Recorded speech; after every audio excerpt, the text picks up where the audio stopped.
He was just the janitor until the day a sarcastic teacher challenged him to solve a calculus problem in front of the whole class. With calm precision, he stepped up to the board, and what he wrote stunned everyone into silence. In less than 3 minutes, Tobias Grant shattered every assumption in that room, and nothing at Clearwater High would ever be the same. Hi, everyone. Today we're stepping into a high school classroom in Ohio, where a single moment meant to humiliate sparked something no one saw coming. A math teacher pointed to a janitor as a joke, but what happened next didn't just silence the room, it changed the way an entire school saw him. This isn't some wild movie script fantasy. This is real life, and it could happen anywhere, to anyone, even you. So before we dive into the story, take a moment to like the video and subscribe, but only if you truly enjoy what I do here. Let me know in the comments where you're watching from and what time it is right now. I read everyone. It was fourth period on a gray Thursday at Clearwater High School in Dayton, Ohio, the kind of day where students count ceiling tiles out of boredom and check the clock more than their notebooks. The classroom was filled with the dull scent of dry erase markers and cafeteria ketchup that had somehow lingered since lunch. Mr. Harlan Yates, 47 years old and forever unimpressed, scribbled a problem on the whiteboard like he was being punished for having to teach it again. His voice was monotone. His jokes weren't jokes so much as jabbed sarcasm, sharpened by years of control and tenure. As he finished writing a long, winding derivative, a quiet squeak echoed just outside the open classroom door. The janitor's mop, that gentle, repetitive swish down the tiled hallway. It was familiar white noise barely worth noticing. Until Yates, with a smirk twitching at the corner of his mouth, glanced toward the hallway and said loudly, "Well now, maybe Mr. Grant can help us out." The students chuckled, some nervously, some with the kind of laughter that says, "This is funny." Right, Tobias Grant, 58 years old, stood quietly just outside the door, one hand resting on the top of his mop handle. He wore a standard navy work shirt T. Grant stitched above his chest pocket and black non-slip shoes that made no sound when he stood still. Most of the time, he blended into the background, just another fixture in the school, like the vending machines or the trophy case. No one really knew him. "Come on in, Mr. Grant," Yates continued, now grinning like this was his best punchline all week. "Think you can solve this? Or is this a little more complicated than cleaning gum off lockers?" The room buzzed with an awkward kind of energy. Some kids leaned forward. A few lowered their phones under their desks to start recording, just in case something went viral. Tobias looked at the board, then at Yates, then back at the board again. With zero expression and not a single word, he leaned his mop against the wall just outside the doorframe and stepped slowly into the classroom. Yates raised an eyebrow and waved the dry erase marker toward him, like offering a baton in a race he didn't think the man could run. "You mind?" Tobias asked, voice soft and steady, nodding toward the board. "Be my guest," Yates replied, crossing his arms. Tobias took the marker, turned to the board, and stared at the equation, not with hesitation, but with precision, like a man remembering an old song he used to know by heart. The classroom hushed. Even the usual gum chewers and ceiling tile counters leaned in. Then, with careful strokes, Tobias began to write. There was no showmanship, no dramatic flair, just logic. Each line built naturally on the one before it. He spoke as he worked, not loudly, but just enough for the students in the front row to hear. "See, this is a nested function," he said calmly. "You apply the chain rule, but you isolate the inner term first. Most people skip that part, and that's where the errors begin." His penmanship was clean, confident, almost teacher-like. No crossings out, no pauses, just smooth, deliberate math. Mr. Yates's expression slowly stiffened. The smirk faded. By the time Tobias capped the marker and stepped aside, the board was full of orderly, legible steps. The correct answer was boxed neatly at the end. He turned back to Mr. Yates and said, "That's one way to do it." And that was it. He walked calmly to the door, grabbed his mop, and returned to his cleaning like it never happened. No punchline, no gotcha, just quiet dignity. The room stayed frozen for a full 10 seconds, the silence heavier than any outburst. Then one voice broke through, Wesley Dre, a junior who barely spoke in class. "Wait." He did that in his head. Yates didn't respond immediately. His mouth opened slightly, then closed again. Eventually he muttered, "Well, he got the right answer." But his tone had shifted. It wasn't sarcastic anymore. It was unsettled. As Tobias disappeared down the hallway, the mop squeaked once more across the linoleum, and for the first time all year, no one in that classroom looked bored. Phones came out, whispers started, and someone said it out loud: Mr. Grant just smoked the calculus teacher. The clip hit TikTok before the bell rang, and Clearwater High had no idea what kind of storm was about to hit. By the end of the school day, the clip had already made it to 3 different group chats, a regional Reddit thread for Ohio teens, and a local student-run Instagram account with the caption, "Our janitor just cooked our math teacher." It wasn't high quality. The camera wobbled. The angle caught mostly the side of Tobias's head in the whiteboard. But none of that mattered. It was what he said, how steady his hand was, how quiet the classroom became. That night, while Tobias quietly made dinner in his modest one-bedroom apartment, roasted sweet potatoes, pan-seared trout, and a side of green beans, he had no idea the video had already passed 12,000 views. He didn't have Instagram. He didn't own a computer. His flip phone sat on the counter face down. All he heard was the low hum of the stovetop fan and the quiet ticking of the clock above his kitchen sink. Back at Clearwater High, though it was all anyone could talk about the next morning, he didn't even blink. Yates looked like someone kicked his ego. Wait, didn't that guy used to work in engineering or something? The rumors spread faster than the facts. Some said Tobias had been a NASA mathematician. Others claimed he was a college professor who lost everything in the recession. Even the teacher's lounge was buzzing. "Did you see it?" asked Ms. Levin, the 10th grade science teacher, over a lukewarm cup of coffee. He broke it down better than the textbook. "I heard he used to tutor grad students," someone added. "He used chain rule and didn't miss a single step," said Mr. Patel from physics. Yates was folding his arms like it was poker night. Mr. Yates sat at the far end of the lounge, eyes on his email inbox, pretending not to hear a thing. But his silence was telling. Normally he'd have a cutting remark, a dismissive wave, but that morning he just kept to himself, face set like stone. Meanwhile, in the halls, something subtle began to shift. Tobias, as always, arrived early. His cart was stocked, his mop clean, his movements precise. But as he passed the first floor lockers, a student actually stopped him, not with a complaint, but a question. "Hey, Mr. Grant." It was a junior named Tasha who'd never so much as looked his way before. "How did you know which function to pull first? I watched the video like 4 times, and I still don't get it." Tobias blinked, surprised. "Well," he said slowly, "the trick is to break it down. What's the inner part of the function doing? Once you isolate that, the outer operation makes more sense." Tasha nodded slowly, her eyes focused like she was seeing him for the first time. "Okay, that makes more sense than the YouTube guy I was watching. Thanks," and she walked away. But then came another, and another. By third period, Tobias had been stopped 5 times by students, each one shy but curious, and he never brushed them off. He paused, explained what he could, and never made anyone feel small for asking. It wasn't long before a group of 3 sophomores found him during lunch and asked, "Would you maybe help us after school?" Just once. For the next quiz, he hesitated.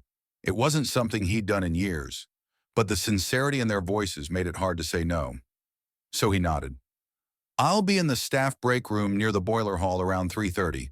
If you're serious, meet me there." They did, and so did 4 more students. By the end of the week, a small circle of folding chairs and desks had formed in the quietest corner of the school. The janitor's supply alcove turned impromptu tutoring session. Someone started calling it Grant time. It stuck. The group wasn't flashy. There were no whiteboards or projectors, just Tobias, a dry erase marker, and students leaning in while he worked through problems on a clipboard or the back of a printed worksheet. He never lectured. He asked questions. He made them think. And when someone got stuck, he didn't point it out. He guided them to the answer as if the solution had been theirs all along. Word got around fast. Even teachers noticed. Ms. Levin peeked her head in one afternoon, stunned to see half her second period physics class huddled around the janitor with pencils flying and eyes wide. She didn't interrupt, just watched in quiet awe. The next day, she stopped Tobias in the hall. "You have a gift," she said. "You make them want to understand." Tobias gave her a modest smile. They already want to. They just don't always know how to ask. But not everyone shared the enthusiasm. By Friday, Principal Monica Fields had received an anonymous voicemail. No name, no return number, just concern disguised as civility. Is it really appropriate for a janitor to be tutoring children? Has he been vetted for instruction? Is this sanctioned by the school board? The message stung, not because of what was said, but how it was said. Still, Principal Fields wasn't rattled. She called Tobias into her office Monday morning. He walked in hands clean but rough with age. His navy work shirt still had a faint water stain from fixing a leaky faucet earlier that morning. I just wanted to ask about the tutoring, she said gently. I hear it's going well. Tobias tilted his head. I didn't mean to overstep. They came to me. I just didn't want to turn them away. You didn't, she replied. I'm not concerned about that. She paused, then asked Mr. Grant, may I ask where you learned calculus like that? Tobias hesitated. His eyes flicked down to the corner of the desk before lifting again. And for the first time in years, he began to tell his story. I was a math major, he said. Ohio State, full scholarship. I was planning to teach or build. Maybe both. What happened, she asked. My father got sick, real sick. He passed by the time I was halfway through sophomore year. I was the oldest. My siblings needed me more than school did. Principal Fields nodded quietly. That's a lot to carry. I don't regret it, Tobias said, but I did miss it. The numbers, the thinking. It's the only place I ever felt calm. She smiled.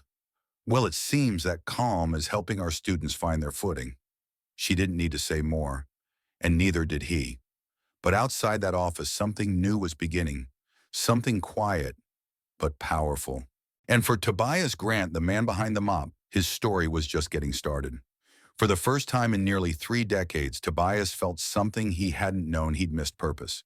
Not obligation, not quiet survival, purpose.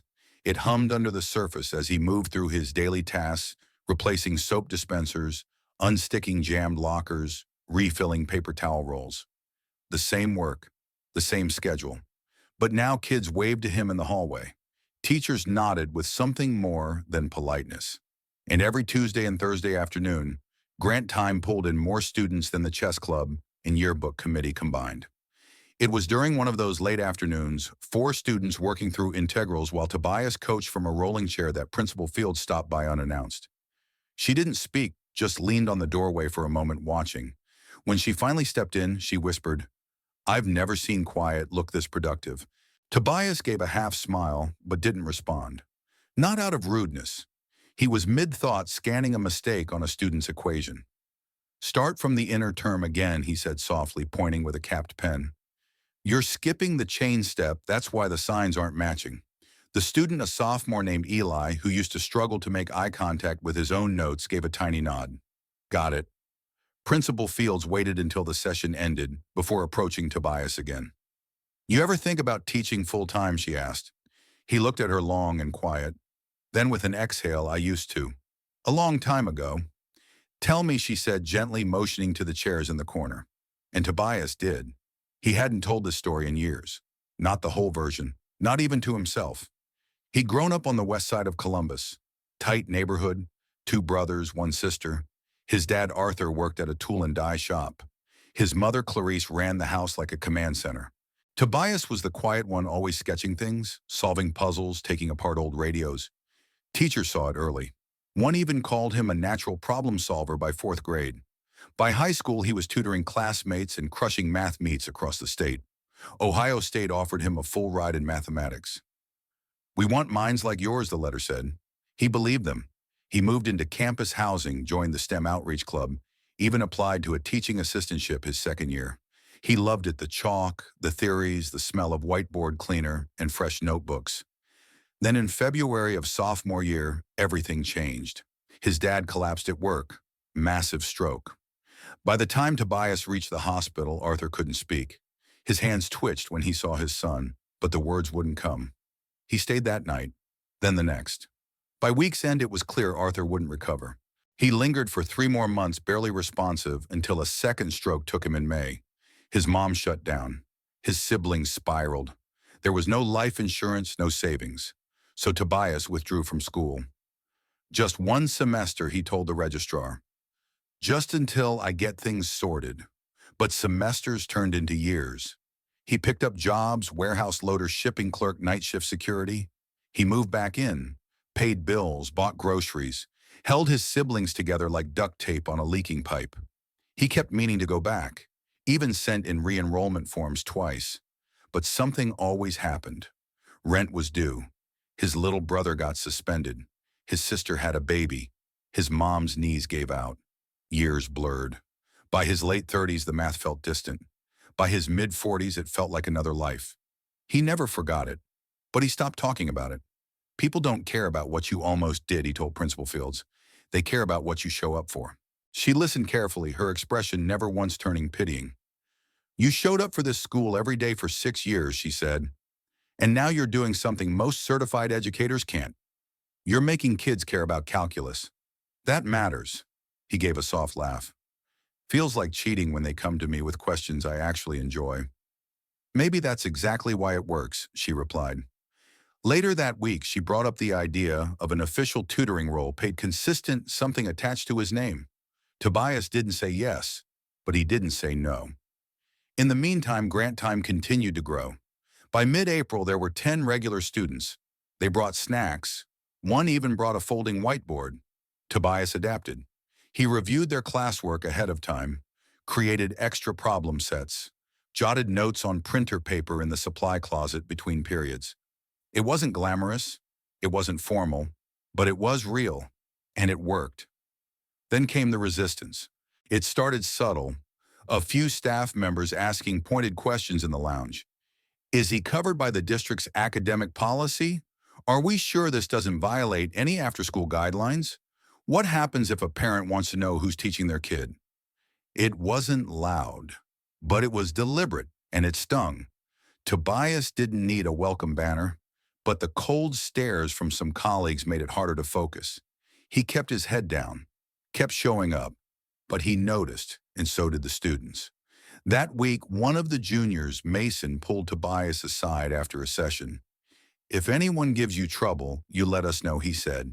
You're helping us more than anyone else. Tobias chuckled. I appreciate that, but I'm not here for credit, just trying to keep the wheels turning. Mason shrugged. You're doing more than that. You made math not suck. That's a miracle. The words hit deeper than Mason knew. And in the middle of that momentum, something unexpected happened. Mr. Yates, silent, standoffish Mr. Yates, walked into grant time during a Thursday session. He didn't announce himself, just stood near the doorway with his arms crossed. Tobias noticed. So did everyone else, but no one said anything. After a few minutes, Yates stepped forward. Mind if I sit in? He asked. Tobias raised an eyebrow, then motioned toward an empty seat. Long as you don't mind learning something, he replied. The student snorted. Even Yates cracked a smile. It wasn't much, but it was a start. From that Thursday on, something shifted at Clearwater High, not in one loud explosion, but in the quiet everyday moments that sneak up on you. Mr. Yates, for all his pride and sharp corners, didn't just visit grant time once. He came back the next week, and the one after that. At first, he sat quietly at the edge of the folding tables, arms crossed, observing like a man still trying to figure out what he was witnessing. But slowly, his posture changed. He leaned in, nodded occasionally, and one afternoon when Tobias paused to double-check a trigonometric substitution, Mr. Yates filled in the next step. Technically, he said, voice, almost hesitant. You could simplify this portion here makes the second integral cleaner. Tobias glanced at him, smiled. That's true, it wasn't a challenge. It wasn't a jab. It was respect. The students watched it all with wide eyes as if seeing something historic.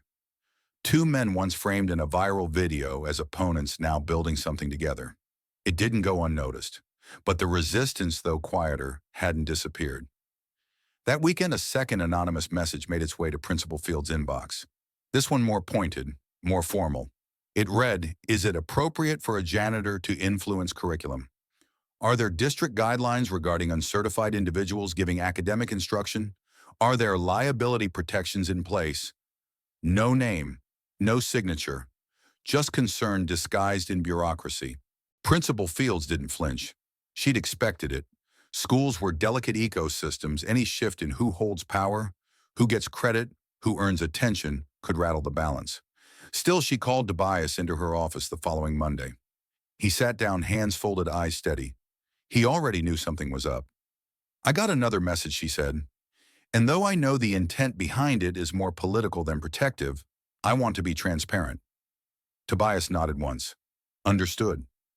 "It doesn't change anything," she continued. "You're not violating policy. You're offering voluntary support in a non-credit setting. But I want to make sure you're prepared for pushback. I've been on the receiving end of pushback since I wore my first set of overalls," he said, half grinning. She laughed. "Noted." There was a moment of quiet between them. Then she added, "I believe in what you're doing, but you're climbing uphill. Just know you're not climbing it alone." That meant more than she probably knew. Still, Tobias couldn't ignore the tension. The hallway greetings that had once been warm were now cautious. Some staff avoided eye contact.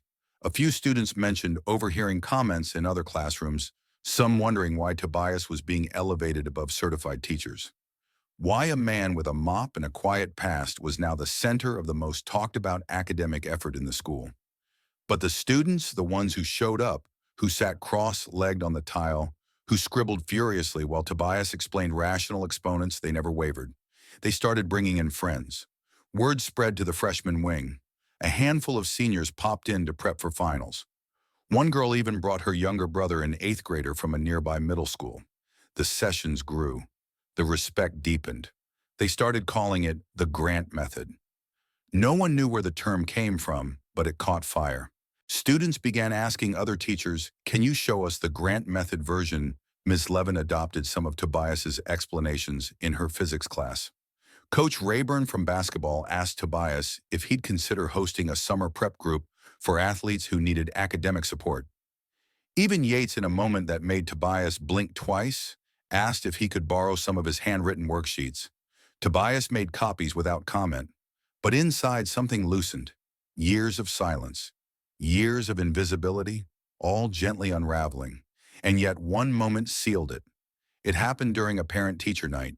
Students had set up project displays, posters of equations, printed reflections on what Grant time had taught them.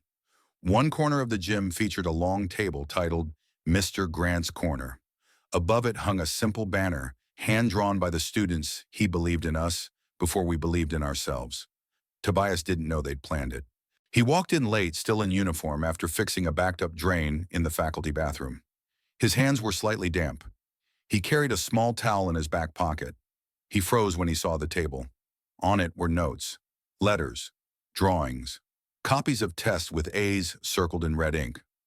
Quotes from students. One read, "Mr. Grant taught me that math isn't scary. People are." Another said, "This is the first time someone explained it without making me feel dumb." And in the middle was a photo. Carly, the same student who filmed the viral clip, had printed out Tobias at the board, eyes focused mid-equation. The caption beneath it simply said, "Proof that quiet doesn't mean empty." Tobias stood still for a long time. No speeches, no spotlight, just a long breath. Principal Fields came up beside him. "They wanted to surprise you. You knew I helped them get the photo printed," she said. "But everything else, that's all them." He didn't respond for a while. Then softly, "I never imagined this." "You didn't have to."